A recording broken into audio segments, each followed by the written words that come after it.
सभी दर्शकों को नमस्कार। आप देख रहे हैं केबी न्यूज राकेश कुमार वर्मा के साथ। वीडियो अच्छा लगे तो लाइक व शेयर करें। खेतड़ी में पूर्व पुलिस महानिदेशक रवि प्रकाश मेहल्दा का नागरिक अभिनंदन। डॉक्टर अंबेडकर मेघवंशी विकास संस्थान एवं सर्व समाज के संयुक्त तत्वाधान में रविवार को भोपालगढ़ रोड स्थित अंबेडकर सामुदायिक भवन परिसर में पूर्व डीजीपी डॉक्टर रवि प्रकाश मेहल्दा का सेवानिवृत्त होने के बाद पहली बार खेतड़ी आगमन पर नागरिक अभिनंदन किया गया। समारोह की अध्यक्षता खेतड़ी नगर पालिका अध्यक्ष गीता सैनी ने की। डॉक्टर रवि प्रकाश मेहल्दा का आगंतुकों ने माला व साफा पहनाकर जोरदार स्वागत किया। समारोह को संबोधित करते हुए डॉक्टर रवि प्रकाश मेहल्दा ने कहा कि वे अपनों के बीच आकर घर जैसा महसूस कर रहे हैं। उन्होंने कहा कि अब सेवानिवृत्त होने के बाद उन्हें जन सेवा के लिए पूरा समय मिलेगा। वे समाज की समस्याओं का समाधान करवाने के लिए हमेशा तैयार रहेंगे। उन्होंने युवाओं को ईमानदारी के साथ देश सेवा के लिए प्रेरित किया। इस अवसर पर समदत्त नानोलिया, नगर पालिका अध्यक्ष गीता सैनी, सुरेश राजोता आदि ने संबोधित किया। कार्यक्रम के अंत में महावीर प्रसाद तोगड़िया ने धन्यवाद ज्ञापित किया। इस अवसर पर पूर्व IAS इंदिरा सिंह, पूर्व नगर पालिका अध्यक्ष सीताराम वर्मा, प्रोफेसर जगवीर, शंकर बबेरवाल, कुलदीप गुजर, नागरमल डिकवाल, केदार खिंची, उमेर सिंह निर्वाण, पुलिस उपाधीक्षक जुल्फिकार अली, लीलाधर सैनी आदि गणमान्य लोग मौजूद थे। अपने घर में अगर सम्मान मिलता है तो उस सम्मान की जो वैल्यू है या उसमें जो अपनापन और जो जिस तरह का भाव होता है वो एक बहुत ही अलग अनुभूति होती है। तो मुझे अपने गांव में जो सम्मान मिला और सभी सर्व समाज ने आज ये सम्मान दिया, उसके लिए बहुत ही भाव विभोर वातावरण था। और मुझे अंदाजा नहीं था कि यहाँ पे जन्मस्थली पे इस ऐतिहासिक नगरी में जो स्वामी विवेकानंद जी के चरण यहाँ पड़े थे और उसके बाद उन्होंने खेतड़ी को एक बहुत बड़ी पहचान दी थी। वैसे पहचान खेतड़ी की आप जानते हैं कॉपर से भी है, लेकिन यहाँ की ऐतिहासिक जो पहचान है वो स्वामी विवेकानंद जी ने दी। और यहाँ के जो लोग हैं आर्म्ड फोर्सेस में, CAPF में, पुलिस में, सर्विसेज में इतने हैं कि भारत के हर कोने में झुंझुनू और खेतड़ी के लोग हैं। तो यहाँ सम्मान मिलना एक अलग मेरे लिए खुशी की बात थी और एक बहुत ही ये ऐसी यादें मैं आज लेके जा रहा हूँ जो जिंदगी भर सजोए रखूंगा। और खेतड़ी से जुड़ाव इसलिए भी है क्योंकि यहाँ शिक्षा के क्षेत्र में मेरे परिवार ने काफी काम किया है और कर भी रहे हैं। जिन्होंने मेरे को पाला पोसा बचपन से ही, मेरे चाचा जी डॉक्टर BL मेहल्दा जो IAS थे, उन्होंने यहाँ कॉलेज खोली। शुरुआत PG कॉलेज से की, आज यहाँ अनेक कॉलेज यहाँ हैं। तो शिक्षा के क्षेत्र में उन्होंने बहुत इस क्षेत्र में योगदान दिया है। और मैं मानता हूँ कि शिक्षा के क्षेत्र में यहाँ के लोगों को जो सुविधाएं मिली हैं पहले भी और अभी आगे भी, उसके कारण यहाँ के जो वासी हैं उन्होंने जीवन में प्रगति की है और देश विदेश हर कोने में आज हमारे गांव के, हमारे जिले के लोग मौजूद हैं। सर, पहले तो एक अधिकारी के रूप में रहे, अब एक तरह से समाज सेवा में क्या है? देखिए, जीवन चलने का नाम है।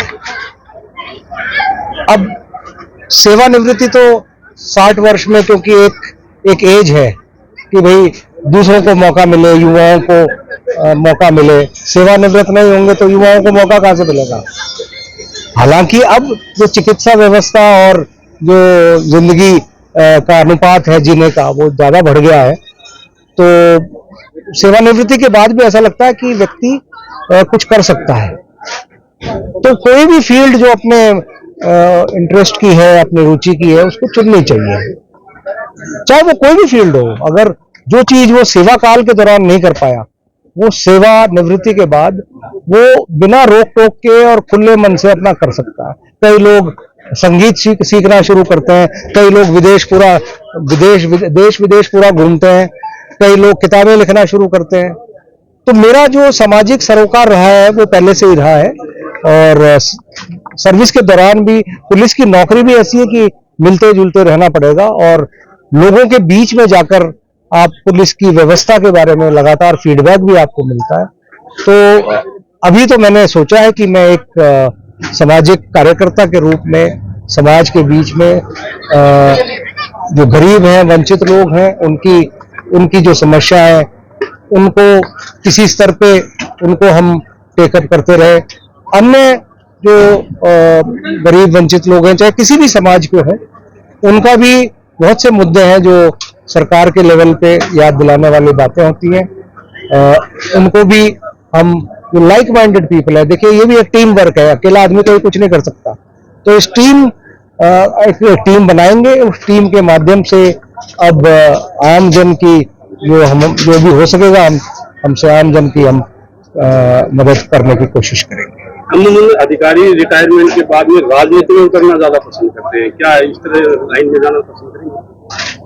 देखिए अभी कुछ कहना बहुत जल्दी है, और वैसे जिंदगी में हर रोज एक नई चुनौतियां आती हैं, और कई बार तो आपको ये भी नहीं पता होता कि कल क्या होने वाला है आपके साथ। तो मेरा ये मानना है पर्सनली कि लंबी चौड़ी कोई बहुत योजनाएं इस स्टेज पे बनाना ठीक नहीं है। जैसे जैसे मौके आएंगे देखेंगे, अगर उन मौकों को अगर ऐसा लगा कि मेरे और सबके हित में है, तो वो मौके उनका अवसर प्रदान होगा, वैसे वैसे आगे बढ़ेगी। और अंग्रेजी में वैसे भी कहावत है, we will cross the bridges as they come. तो जैसे जैसे आगे बढ़ेंगे कुछ होगा तो तब की तब देखी जाएगी। अभी आज की तारीख में केवल समाज से जुड़ना है, अपने गांव, अपने जन्मस्थली से जुड़ना है, अपने जो काम सर्विस के दौरान नहीं कर पाए, बहुत से देश विदेश के देखने के, बीच बीच में वहां का भ्रमण करना, देखना, जो किताबें नहीं पढ़ पाए, बहुत सी किताबें पढ़ने की थी लेकिन समय नहीं मिलता था, वो किताबें पढ़ेंगे, कुछ लिखने का कोशिश करेंगे। तो सारे विकल्प खुले रखने चाहिए, आदमी को कुछ विकल्प अपने बंद कभी नहीं करने चाहिए, और इसी में जीवन खुशहाल रहेगा। मंच के माध्यम से प्रस्ताव रखा है कि हम उम्मीद करते हैं कि कैथेड्रल में आपके नेतृत्व को स्वीकार करें, तो क्या कहेंगे? देखिए, विचार लोगों की अपनी अपनी भावनाएं है, उनका प्यार है, उनका स्नेह है, वो उनके अपने निजी विचार हैं। लेकिन आज की तारीख में मैं तो इतना ही कह सकता हूं कि अभी मेरा ऐसा कोई विचार नहीं है। मैं केवल अपने गांव, अपनी जन्मस्थली सेवानिवृत्ति के बाद आया हूं, क्योंकि मेरे से काफी कहा गया कि आपको सबसे पहले अगर कहीं जाओ तो अपने गांव जाओ सेवानिवृत्ति के बाद, और वहां लोग आपसे मिलना चाहते हैं, आपका सम्मान करना चाहते हैं। तो मुझे लगा कि हाँ, सबसे पहले अपने गांव ही वापस जाना चाहिए, और वहां अपने पुराने साथियों से मिलना चाहिए, और वहां की जो मिट्टी है, वहां की जो धरती है, उसकी दोबारा से जो महक है उसको लिया जाए।